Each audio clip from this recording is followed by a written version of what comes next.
Good morning, world. I'm Steve Rao on Pod TV's World Edition.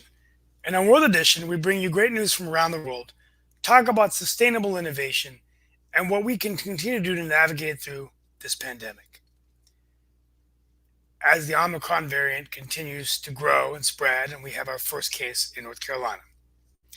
Today, my monologue is based on an op ed which I've written for a number of news outlets on immigration, kind of a year in review thought process of the immigration system and the budget bill and how it possibly might help Congress address how we can harness and strengthen the innovation economy in the United States of America.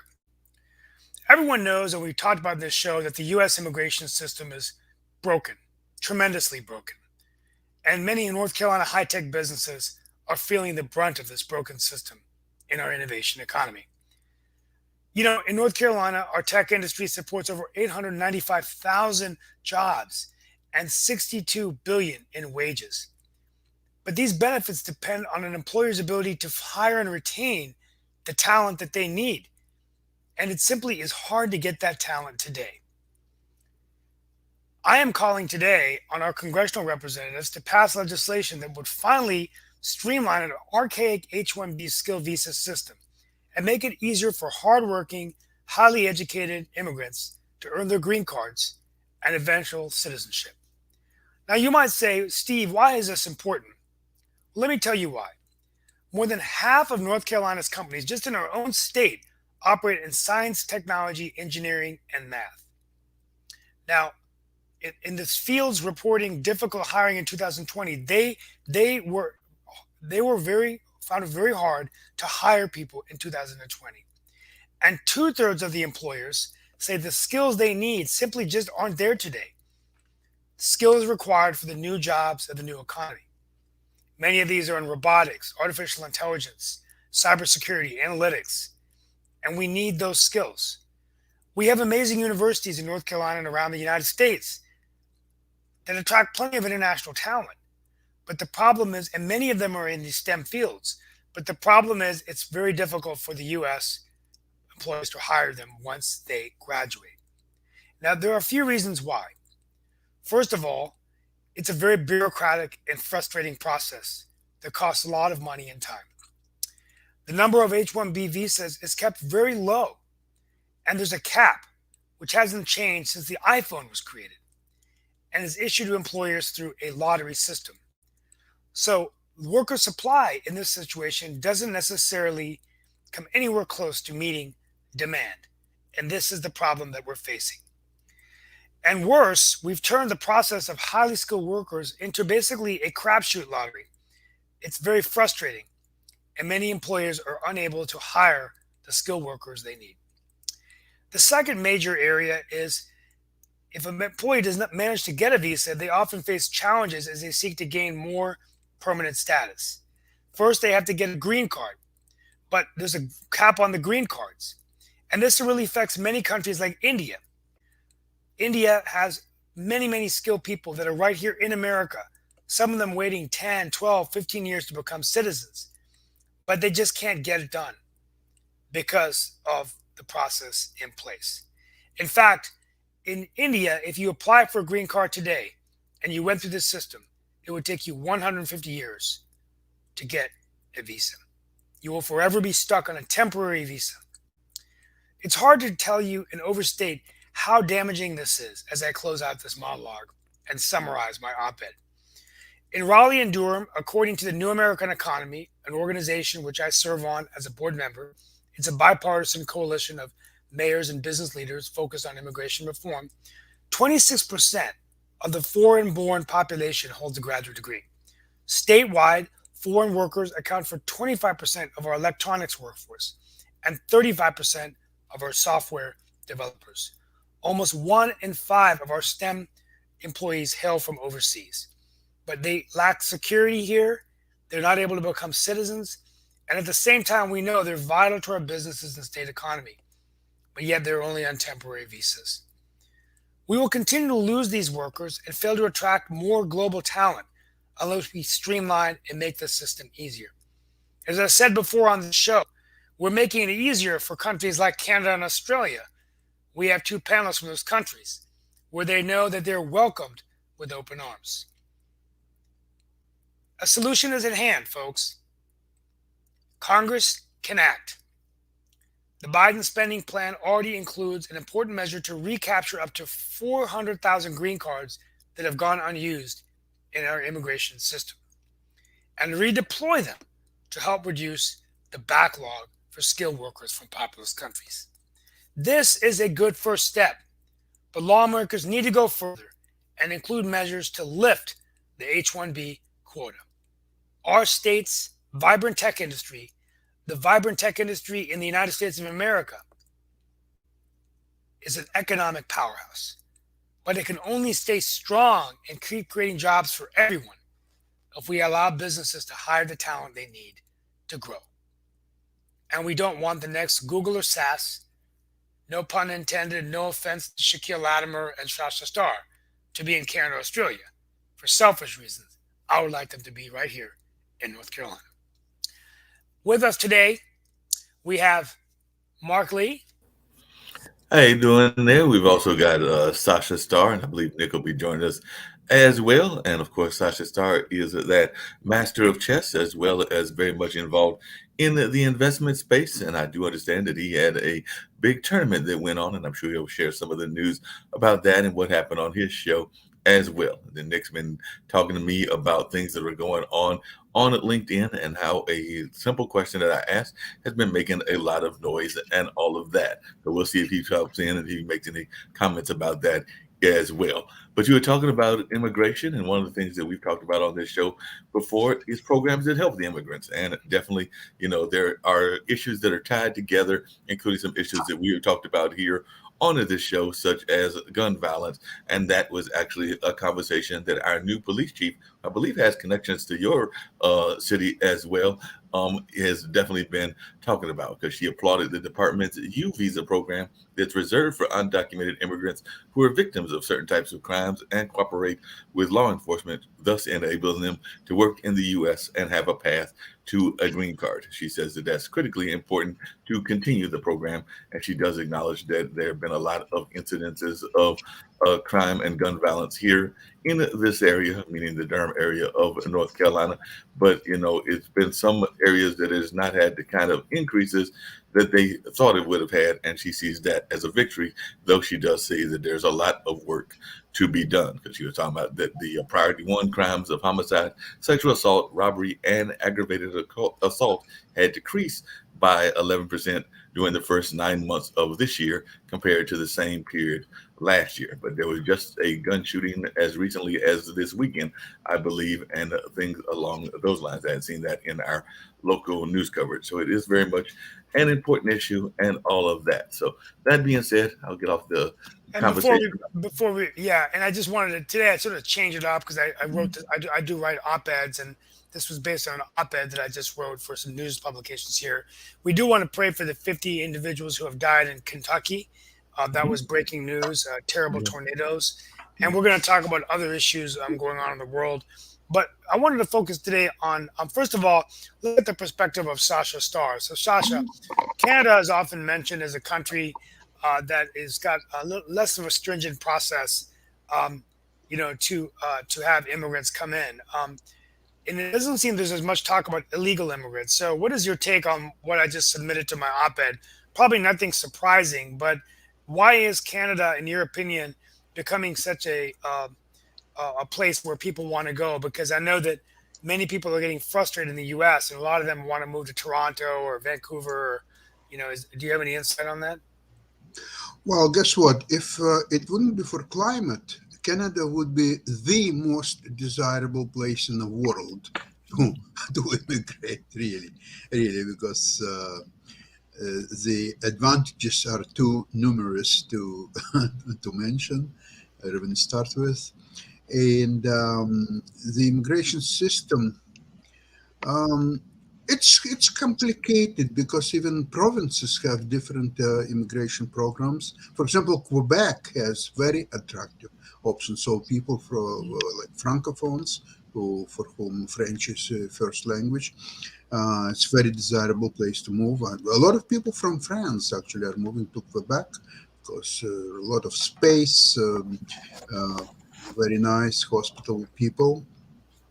uh, Montreal, Quebec, uh, fantastic places, excellent restaurants, French cuisine. So what else you can desire really?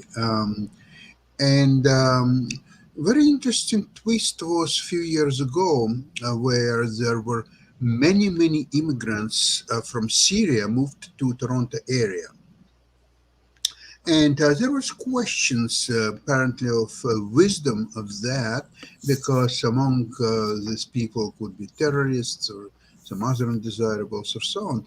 But in reality, when people started really to look into it, and it was all over in newspapers and everywhere else, apparently all these immigrants from Syria, they were of Armenian descent, and they were all hosted by Armenian community, Armenian houses, and that integration was absolutely flawless. And very quickly they had jobs and they had places where to live, or so on, without any participation from federal government.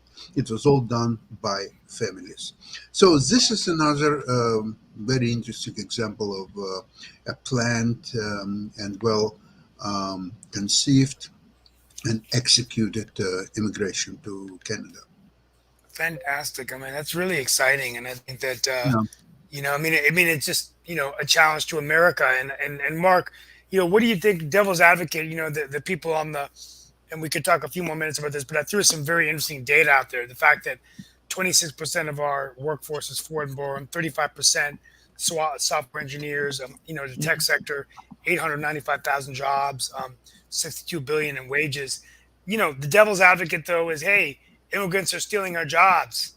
Do you think that perhaps the focus is confusing or merging illegal immigrants with legal immigrants? Because Well, that's the feedback that we get.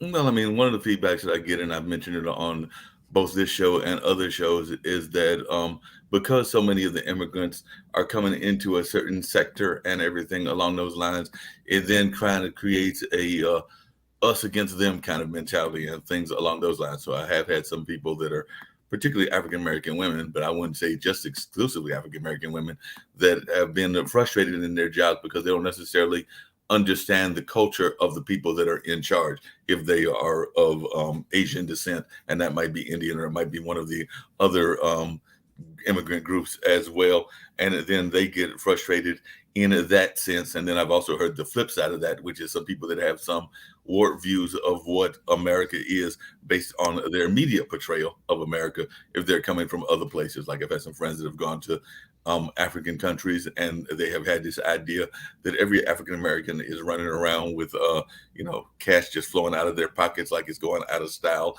and things of that nature, because that's some of the images that they get from the rap videos and some of the other media that they get, which is not a true reflection of what is going on. So I think that there has to be some conversations around like sensitivity, and I know that that becomes a big subject and everything, but sensitivity training about cultures and about just work in general, because I do think that it can impact people at their jobs if they are having a negative impact based on their stereotypes of the other cultures. And I know that that's something that we have to work on, no matter what your job is trying to be sensitive to different views, but at the same time not regulating somebody into a negative position because you don't understand their culture, their language, or the way that they do business. Because sometimes the business tactics can also be different. And I think that Nick would probably agree with that, as he has worked with different people in the different cultures and has even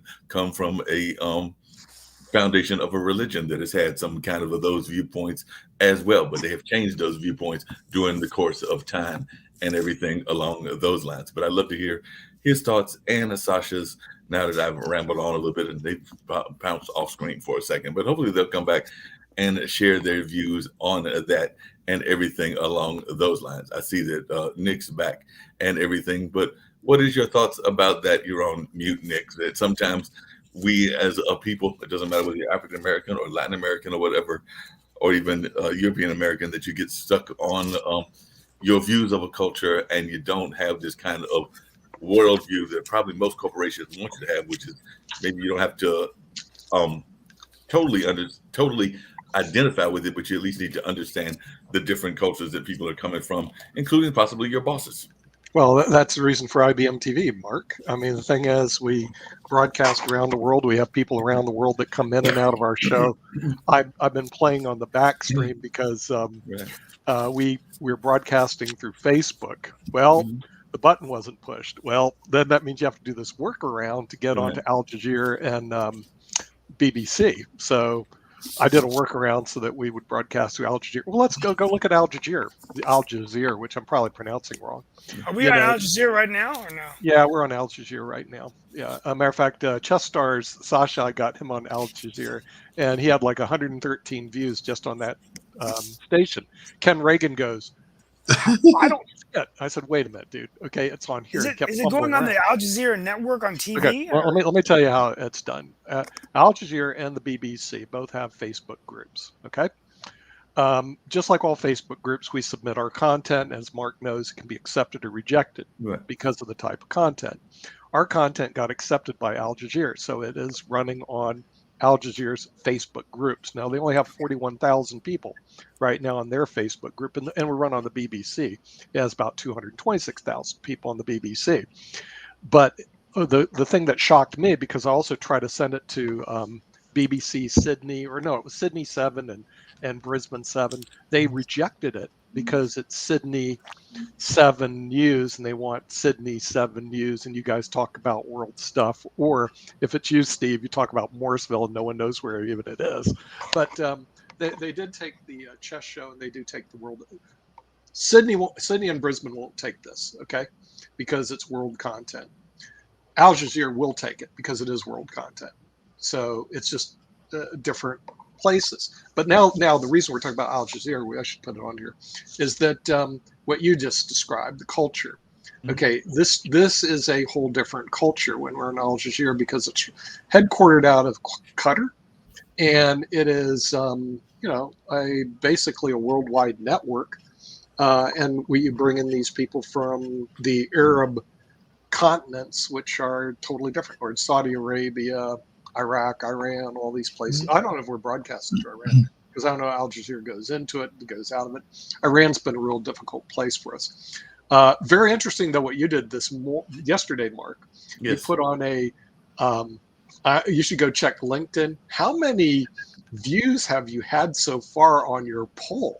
Well, I will tell them about the poll. It was a fascinating poll, and we have had 3,848 votes, and we've had, as of currently, I'm just looking at LinkedIn right now, 126,131 views. Right. And what I asked them is, and there are limitations with the poll. For those I know there's limitations, and are trying to figure out the limitations of the poll, because I'm getting a lot of people that wanted other people, and I had thought about some of those people that they mentioned on the poll. But unfortunately, the way LinkedIn does its polls, you really only have 4 options. So I just randomly, or at least I tried to pick something that was 2 Democrats and 2 Republicans. So maybe not totally randomly, but I picked 4 people, and I asked, who do you consider the worst president? And that was out of those 4. It didn't necessarily mean that they were the worst president of all, because I did not make that qualification. I just said, which of these, meaning these 4, do you consider the worst president? And I gave them the choice of Trump, who at first was leading, but he wound up losing, or at least is losing right now.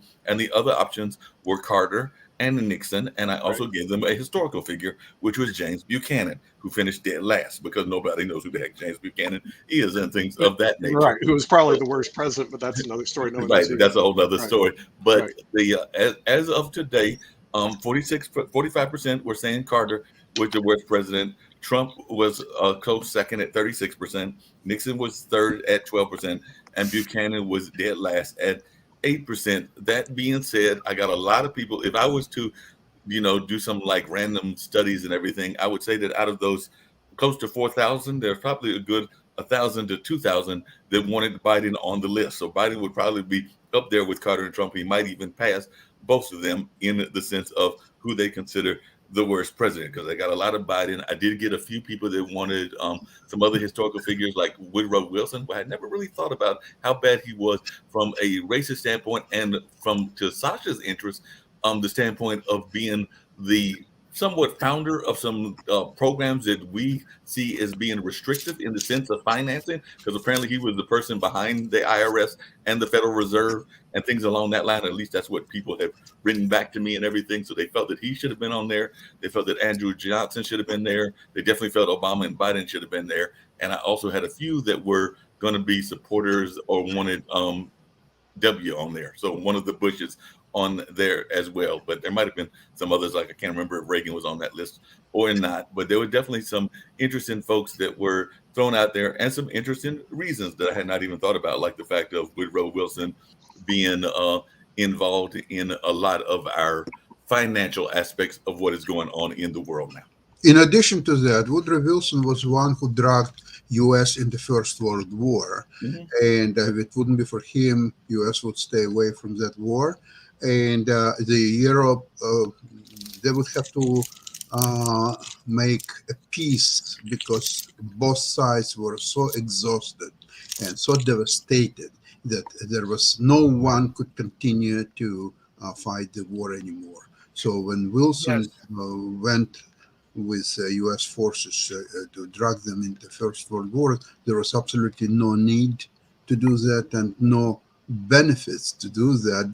In fact, this horrible peace in Versailles, what they signed, that was a harbinger of Second World War.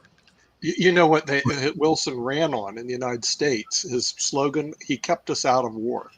That was his slogan, okay? And then, of course, he dragged us into World War I, which... it could have changed history if he didn't go in. They made peace, and there was never a Hitler and never World War II. Absolutely. Quite possible. I mean, that's quite possible. I've been shying away from talking about the pandemic on the show, but I would think it's also that we are fighting a global war today against the pandemic. This is not going away. I mean, more people have died than many of the wars that we've talked about today from COVID. 1 in 100 Americans over 65 died from the disease. And, we are dealing with also a civil war in America with the polarization that we've seen, continue to see. So before we leave on immigration, the bottom line is that this is a big issue. And, sorry, guys, that's not me. It's not me. I'm an innocent man. So, but I mean, the act is the Budget Act. Basically would allow these 400,000 unused green cards to be thrown back in the system. So hopefully, eventually we will see immigration reform. Otherwise, it's just lip service. We'll see this probably. The other issue is illegal immigration, which will continue to be an issue in the off-year in the 2022 elections. But real quickly, before we get to some other topics, I mean, what's interesting is that Governor of California, Gavin Newsom, is proposing anti-gun legislation, modeling it after the abortion law. I'm going to be talking about that a little bit later this week. And we've got the 90 that are dead from the tornadoes in Kentucky. And I don't know if there's any other major breaking news. Give me one second. There is a breaking news. There is a breaking news right now going on. Is that the committee investigating January 6th, they're preparing now the charge against Mark Meadows. And but he submitted tons of documents previously, so they started to analyze and go quickly through everything what he submitted so far. And one email is appalling. Actually, the National Guard was prepared to protect Trump's supporters. So, speaking about the civil war, it's all indication that coup was well prepared. It should have succeeded if it wouldn't be for stupidity of Trump and his laziness and intellectual including as well. That coup easily could succeed. They planned everything very well. It's all documented. It's all there.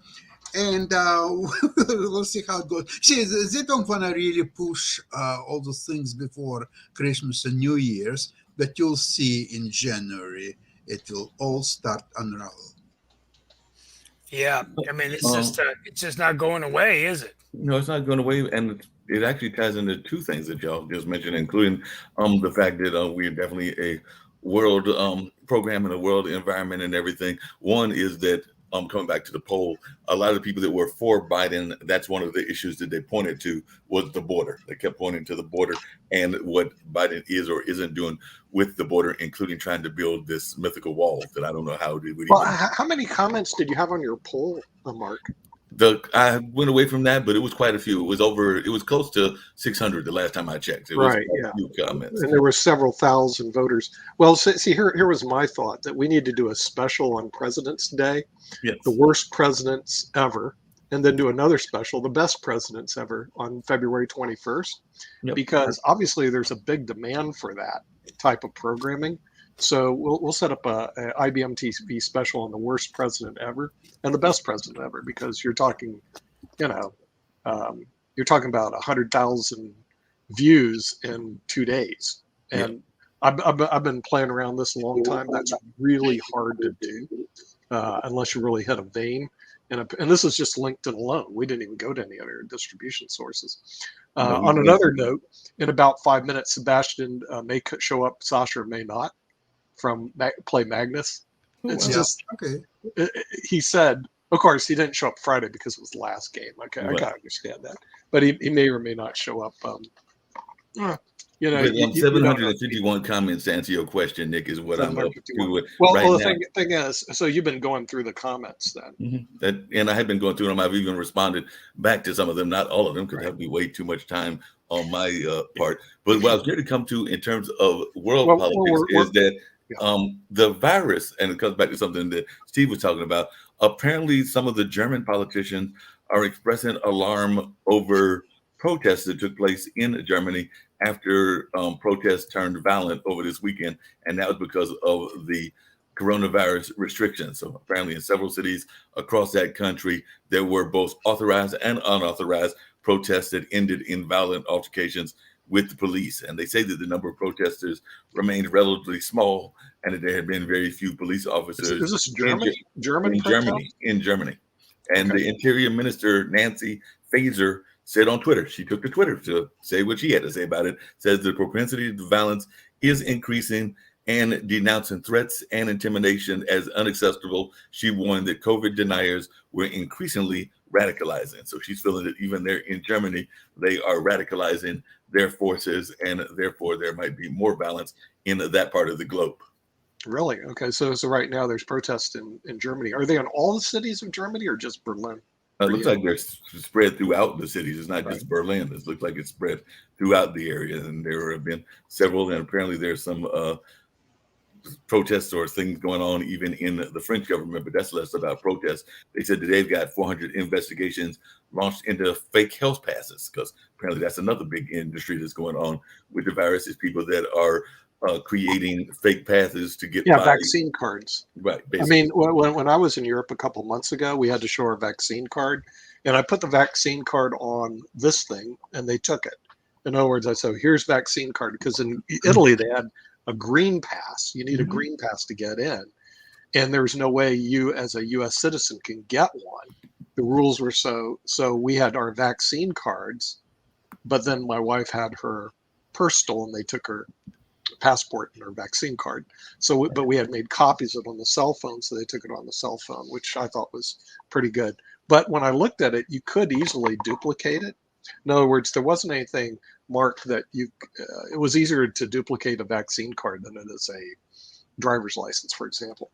I mean, all you do is you can do it on your computer in 2 minutes, print up your vaccine card, sign it, looks good. They're called fake vaccine cards, and people have gotten in trouble for fake vaccine cards. I think 3 NFL players were suspended for having fake vaccine cards. Wow. What gets me is, why do a fake vaccine card? Go get your shot, get the real one. This isn't hard.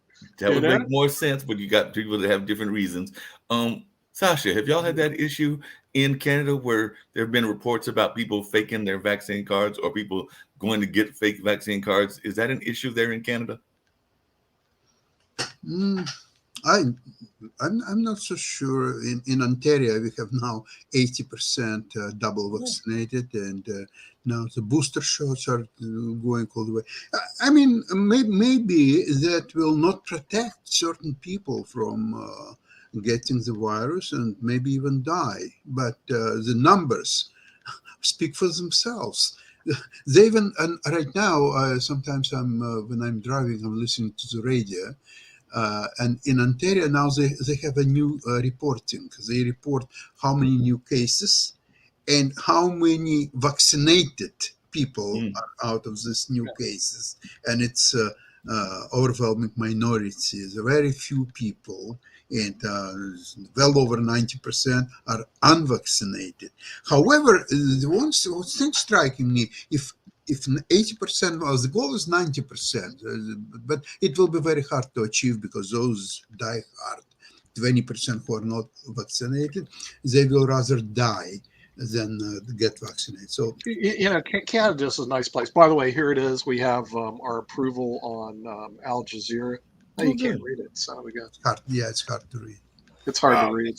Well, that's great news. There it is. That's You've been approved on Al Jazeera. Mhm. So without this flashing off and on, what they have to do is they review the content, make sure you're not doing anything incredibly stupid, which we don't do, and then they approve the content. So they've been pretty easy to get on Al Jazeera, which I thought is pretty cool. So we're broadcasting right now on Well, Al that's Jazeera Network. really good news. And well, the thing is, remember the World Chess Championship was in what city, Sasha? Dubai. Dubai. That's Dubai. what I'm saying. A lot of people don't know that that's where it is. So when you're talking about cultures, Mark, the thing is, Dubai has made themselves really, and Qatar made themselves world headquarters for all sorts of different events. Next year, Soccer World Championship is in Qatar. Is it going to be in Qatar? And it's first time ever it will be held in winter time because of the temperature. In the summertime, it would be impossible.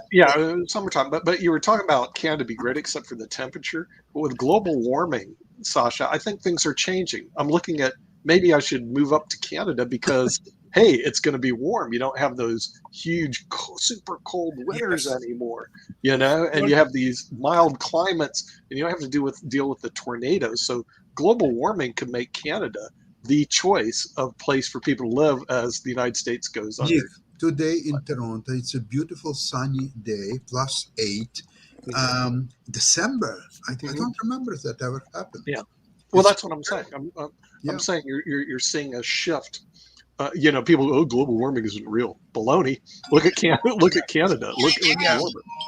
And it snowed in India. Just a moment, I'll be right back. Well, I'm going to run a little bit early today. I've got just plenty of stuff going on. I'm just going to do an early closeout today, if that's okay, Mark. It's just things that sort of tightened up at work. But real quickly, Chris Wallace resigned. I saw that. He was going to CNN. Yeah, that was surprising. And my closeout today is I hope we had some insightful talks about immigration. Tomorrow we'll be talking about the attack on democracy in America, with the fear eventually that Republican legislatures could very well be deciding the presidency of the United States by changing electors and different things like that. Quite scary that this could happen, and why there's such a push for controls of the legislature. So we'll be talking about that. And my closeout today is that just a tremendous disruption in the world going on. Nationalism, Germany with the new chancellor, continuing to watch on the situation in Ukraine with Russia, whether Biden will impose sanctions. Talk about as we close out the year, the failed wars in Afghanistan and Iraq, and America's stature in the world. And are we now in an increasingly polarized and divided world where, right now the only united country in Europe is Germany, handling things in a bipartisan manner. So we'll be talking about all these things, and I will be back tomorrow, hopefully for the full hour. And Mark, thank you so much for allowing me to be, and it's an honor to be, I guess, officially on the BBC and Al Jazeera. And NGO, but I'm not very familiar with NGO. So, folks, this is Steve Rao signing off. You'll be continuing the World Edition with with my friends, and I'll be here tomorrow for the full hour, just getting an early start as I've got to actually drive to Raleigh for some in-person meetings today. Um, Understood. No problem so at all, and definitely look forward to seeing you tomorrow. Hey, Nick, you were talking thanks. about world climate change, and we've been having what? This is December. This is the Christmas month, and there's been at least 4 or 5 days, if not more, that have been in the 70-degree or close to temperature. But you're right; people don't think that climate change exists and things along those lines. That being said, I did have, and it didn't have nearly the kind of results that that poll did, but I did have a poll asking people about issues that were in their local jurisdiction. And one was a story that I was not that familiar with. So I'm going to report it right here, right now, so that people can know about it. But Jessica Fitzgibbon said that in South Carolina, the state down from us, they are fighting with a paper company called New India that is partially owned by Robert Kraft. And apparently, according to her, they are releasing poisonous gases into the air, and it is causing all of the locals to be having health issues. So she had a little bit of a back and forth with me about what's going on in that regard. But apparently it is something that they are very much concerned about. And I can understand it if you have any health issues because of a corporate company, you would be concerned. So apparently they're trying to get them to do some actions against that company and things along those lines. But that was one of the stories that had not been didn't get, well, it got close to 1,000 views, but didn't get nearly as many as the other one did in that sense. But I just found it interesting that folks were letting me know about things that they were concerned about in their neighborhoods, including things that we would expect, like employment shortages, affordable housing, employment, and things along those lines. But I had not heard about that incident in South Carolina. So I've now reported it here on World Edition. Had you heard anything about it? No, no, I didn't. I mean, the thing is, when it comes to, I mean, it used to be we would always talk about pollution. Okay, in other words, how bad pollution was. Then they switched it to a nicer term, climate change, Right. because pollution causes climate change. So what you're talking about there, it sounds to me, is just pure pollution. Yeah. So one person benefits, Robert Kraft, who owns the New England Patriots, who's a multi-billionaire, and we all suffer. And see this that whole part isn't right. I mean, the thing is, I would shut that thing down so fast and make your head spin. But at the same time, what are they producing that is so drastically needed in the United States and the world? What are they making, Mark? Apparently it was a paper plant. So I'm guessing it's just regular Gosh. paper. Okay, let me tell you something about something that really stinks: paper plants. Yeah. Okay. I mean, there's just absolutely no question about it. My first exposure was going to Tuscaloosa, Alabama, and going through Alabama, and it was the most dreaded smell you could ever have. How they let that in, I have no idea. I think here's what we need to do, Mark.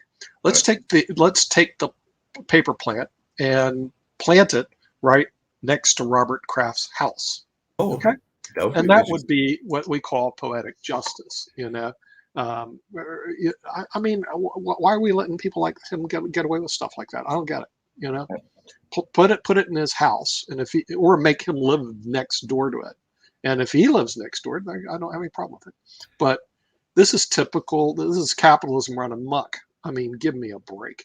The guy goes down there and slaps a paper plant right in the middle of all the people in South Carolina, and they all agree to it. Because they're starving. So I mean, a choice, and he's a multi-billionaire, and that's life in the big city again. But Yeah, that's life in the what can big I do? city. And We can, since Steve left, we can talk about my favorite topic, your poll on LinkedIn for the LinkedIn viewers. If you haven't gone see Mark Lee's poll, you got to first. I guess do they have to follow you, Mark, in order to do that, to go to the I poll? don't know. How do I go to the don't know poll? that you have to follow me. I think if you just click on my name, the poll comes up. So I think if they Okay, click, right, all right. And the thing is, it has over 126,000 views. Mhm. Over 3,000 people have voted, Yep, right? All yep. right, 3,000 people voted for the worst president. Okay, when I saw that, my head clicked up. We need to do a TV special on the worst president. And I was trying to figure out what would be a good day to do the worst president TV special. President's Day, which is February 21st, right? Sounds like a good day for me. We You could do know, it on that day and yeah. everything along those lines. But we should be nice and also have the best president. Okay, Yes, so and I did put up poll because I used the Mount Rushmore as an example, and I have not got the results back. Well, so far, I think Lincoln was winning, but it was a close race, and it hasn't got nearly as many oh, do you votes. have a best I president did poll? use Mount Rushmore as the four, and I could have added others for the best, Oh, but there are already oh, four oh, there. do you have a best president poll? Oh, I have Going? the well, I call it the Mount Rushmore poll, but I used Mount Rushmore and asked them which is their favorite of those because a lot of people would consider those the four best presidents, which is Lincoln, Jefferson, Washington, and Theodore Roosevelt, because there Yeah, are two Roosevelts. yeah, okay, right. Yeah, but that's very interesting because I think today that people would look at some. I think you got to put in Trump, Bill Clinton, Barack Obama. I mean, you got to. I think do another one on the best presidents poll and put in Trump, Barack Obama, Bill Clinton, Bill Clinton. and We got to have a Republican because you got I know Trump. we need one more Republican. Yeah, How about Dwight Eisenhower? A lot of people don't know. Eisenhower. Eisenhower was Yeah. a good one. So Yeah, well, let's run a poll of the best president and put Clinton, Obama, um, Trump and Eisenhower. Trump and Eisenhower. There we go. Right there we go. That's a We good. will do that, and we'll see what kind of Yeah, results and we get. see what results you get. On LinkedIn. I woke up this morning and I went to it. I scrolled through LinkedIn and I saw that and I was going like 3,000 votes or something. It was a Yeah, huge number, and I it was was a going. huge number, I and was we going, got. but what they don't report to me, which I can't see, Mm. and only you can see, is how many views. And there were 126,000. Well, back then there was only 80,000. You had 40,000 more people look at it. But what it tells me, Mark, is that's a high demand It's a high product. demand topic, and it's getting Right. interesting answers because I just got a new answer that somebody wanted me to add William Henry Harrison as an option. Yeah, that would see that would be a pretty good one. Remember, he was only in office for 90 days. He Right. caught pneumonia and died. So what do you do with a person who's been there 90 days? I And don't there know. were a couple of presidents like that were only in there for a few days, and how Yeah, much time do they have to either do damage and or not do do damage? damage. One of the stories that came up, I wish Akil was here because I know he hates it, and you brought it up a couple of times when national organizations decide to jump into the forefront of issues. And apparently, Becky Pringle, who is the country's new top labor leader for the NEA, has jumped into the fold, asking for folks to, be involved in a number of controversial issues, including like what they should be teaching and even some of the things around the virus and how the virus will be handled. And there are some people that are saying that what she's done, including some of her emails, has put her into being that kind of criticism that people have had about these kind of organizations in anyway, because they're would be the ones that have a lot of weight on school reopening decisions and definitely a lot of weight on vaccination mandates, even in the school level. And of course, even as to what they might be teaching in the schools as well. But definitely, and of course, Biden's wife is an educator, so that might Yes. even give them more clout than some other organizations as well. So she's even saying that she wants to position her union at the forefront of the social justice movement. And she says that that's a tall order for an organization whose membership is more than 70% white, with a large number of the members living in either purple or red states. But apparently she thinks that having Biden as a ally will help her in that idea and in that thought. And of course, there's been a lot of people that have been having a whole kinds of arguments around critical race theory and around whether it is systematic racism in the school systems and a number of other things. But apparently, Miss Pringle wants to jump right into the fire. So, like I said, we'll see whether that is good for her and her career. But apparently, that is something that she is totally willing to do and things along those lines. So, what is your thoughts? Because I know that you are not necessarily a fan of organizations that jump into politics. We talked about the Sierra Club and others and everything, but this is a major union, and unions sometimes historically have used their power to talk about issues. So, Yeah. what are your thoughts about a union that wants to basically jump all over the place? Well, it's like the Sierra Club. We're going to pick on the Sierra Club right now since you brought them up. Okay, the real problem I have is disclosure. In other words, more than anything. All right, Sierra Club, SIERA. We're going to pick on them for a minute because Shaquille actually brought this issue up with the Sierra Club. When we make donations to Sierra Club, we donate because we think, because this is the misrepresentation, that they are basically there to help the trees and the environment and stuff like Right. that. But then what they do is they permeate into all these other social issues, which are not disclosed on any of their format. So if they said, well, we're also pro-abortion, we're also pro-gay rights, we're also pro-whatever, okay, then me as a donor would realize that, wait a minute, maybe those are things I don't want to donate to. Okay, but see, that's not what's going on, Mark. So I don't say they can't do it. They can do it, but it deals with full disclosure. They're not disclosing that they have different agendas. So the Sierra Club, what they needed to do, and they didn't do, is say, part of your funds will go to support LGBTQ rights. It'll support abortions. It'll support, I don't know, the Democratic Party, whatever. Okay. And the thing is, then that's okay, because the thing is, they're disclosing who they are. But that's not what they're doing. And this is misleading on anybody's front. They're misleading the donor to think that we're donating to a group that's just wants to support trees. And I'll give you another example. Let's say that the Sierra Club goes out and says, okay, we're Sierra Club, we support trees, but we donate to white supremacy groups. We donate to the Republican Party. Part of your funds are used for anti-abortion and shut down abortion clinics, but they don't disclose that. That's wrong also. So the real problem I have with these groups, these not-for-profits, is they're what we call in Italian, they're fronts. They're fronts for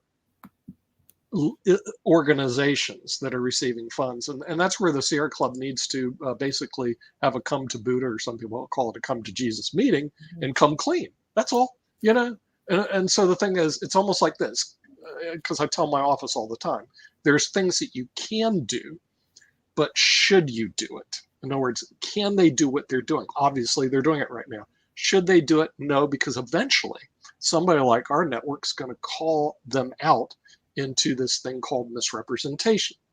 Now, the thing that what got me about your friend Donald is that he is so Teflon, he just bounces it off. So Well, what? he wasn't the first Teflon So person. what? Reagan was Teflon, and there were a couple of other ones.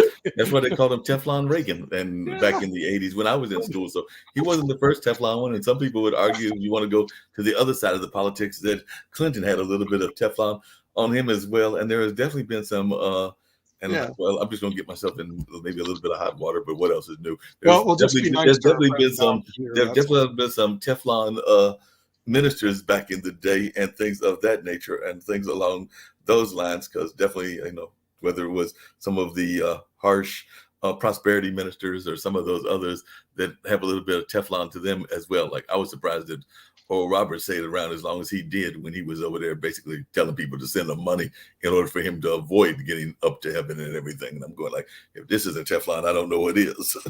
Yeah, right. And the thing is, and that's what I'm saying. In other words, they do that. They do that quite often, and then they don't get called out, and so they basically misrepresent. I mean, that's really it.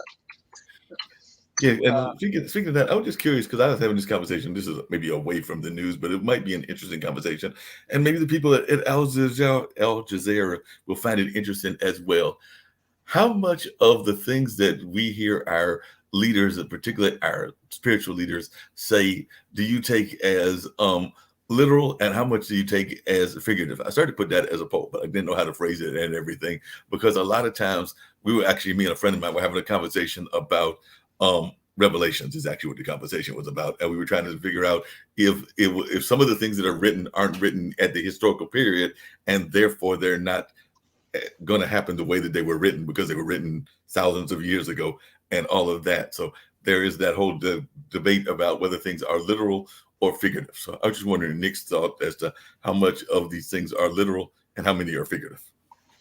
That's an absolutely good question. I think that should be another poll on LinkedIn, but I think your other polls are better. So I would stick to the presidential polls, and there's some. It's just like the U.S. Constitution that people say, "Oh yeah, the U.S. Constitution, it walks on water and all this other stuff," and I don't buy it. because the thing is, it is written by men, and it's, it is what it is, written during the time, and it's interpreted by Supreme Court justices. Right. Okay, so with that, we do have an IBM TV special coming on Tuesday night.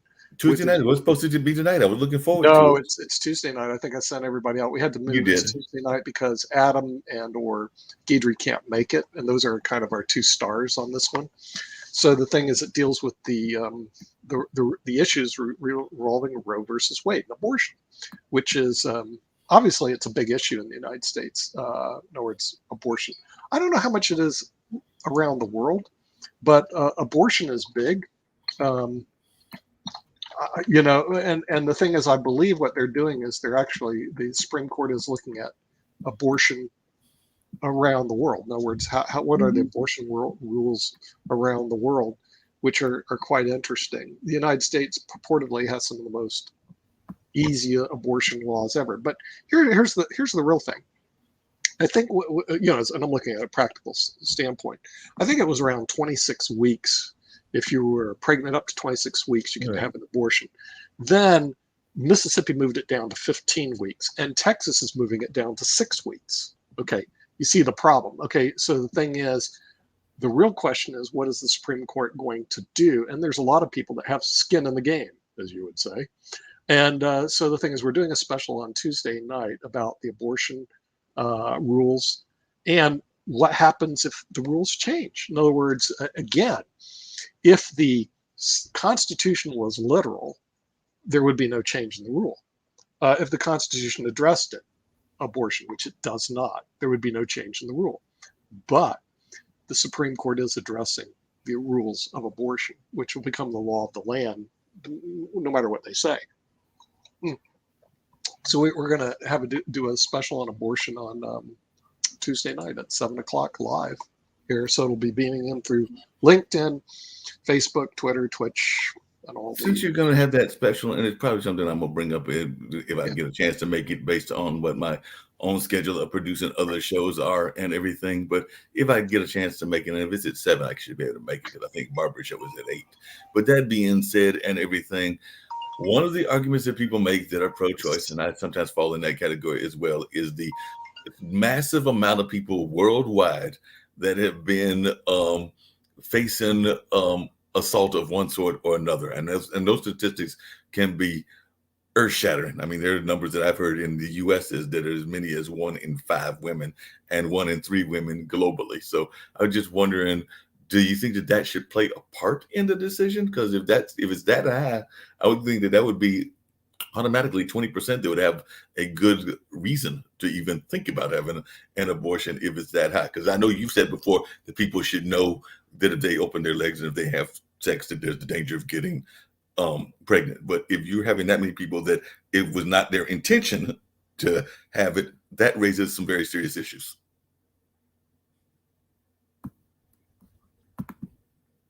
Nick, you're on mute for some reason. I hear you. You don't hear me. I don't know what happened. There you go. I hear you now. Can you hear me now? Yes. Strange day. I got a phone call. I had to pick up a check. Gotcha. Whenever it picks up a check, that's good news. That's good news. Also, we have some special guests coming on today at Media Monday. So we'll have some special guests coming in on that, and also Economics Monday, which is going to follow right afterwards. Right. So I'm going to have to beam out a couple minutes early on this one just to get it all set up. I don't know where Mr. Sasha went on that. Okay, so yeah, all right. So we're talking about the Sierra Club, and also we're talking about let's see. The special you're doing on Roe versus Wade. Yeah, Roe versus Wade and the abortion. And I mentioned the fact of the worldwide numbers that are very high for women that say that they have been. It was not a voluntary idea for them because you had mentioned before. Okay, and by the way, I did a poll on this, and 70% of the people voted to keep the rules as they were with Roe versus Wade. Right. Okay, so the thing is, it was like 70-30 in favor of just leave this issue alone.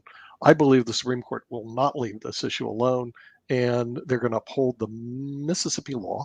And then the real question is, how are we going to deal with the aftermath of this whole thing? So it'll be a very interesting topic on Tuesday night.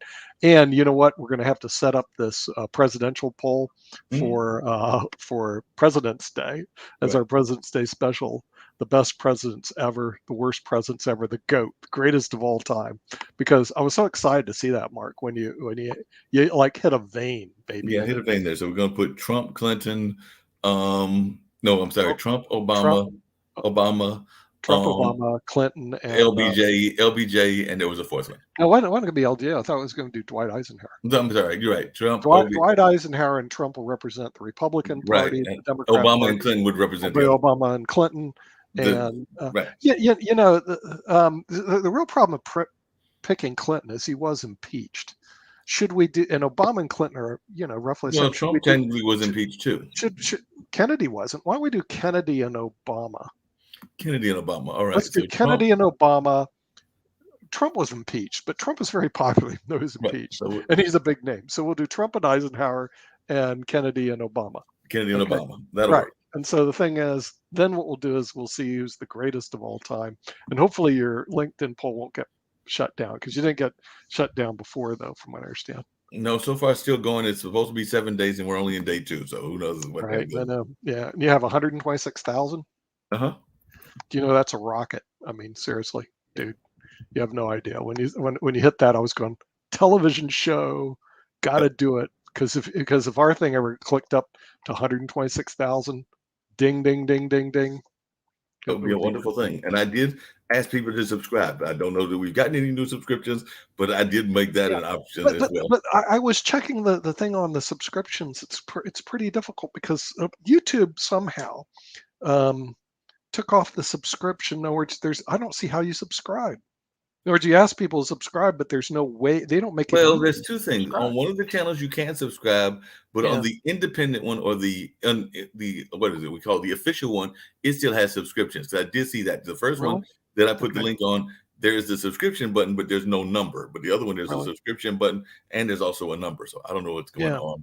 Yeah, they like I said, they made it pretty difficult. So I'm not really happy with how YouTube's been doing it. But talking to Dave Grasso at the Bold TV, remember he got 100,000 subscribers, and Facebook wiped him out like that. And so it goes to me, I'm going, well, you can't rely on one distribution source. You've got to have multiple distribution sources, because you never know when the distribution source wipes you out. So that's my thought. And the YouTube's been just real tough, which goes back to why I'm talking to Ankit, Gwen, and everybody about, hey, we're going to do our own OTT platform.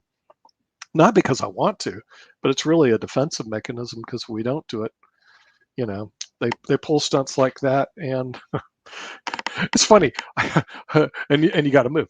Funny, because the lady called me and I said, "Look, I'm busy. I'm in a hurry." And she goes, "Well, just have a check for you." I was going, "Okay. Oh, I guess I'm not that busy. Not that busy. I gotta go pick up a check. Okay, I'm not that busy. I'll go pick up a check. Busy enough. Well, we're gonna let you get over to the other show. Okay. We'll see you on the. Well, I don't know if you're on this one, because the next one's economics, but you're gonna be on Media Monday, right? I would be on Media Monday, right? Media Monday, right? Okay, all right. You got a break for an hour, Mark. Yeah, get a break for a minute. Okay, for a minute. Yeah. Well, go check your polls. I love those polls. I fell out of my chair this morning. Thanks. Yeah, and I'll see you on Media Monday. Sounds good. Get out here. Yep. All right. You can exit. Yep.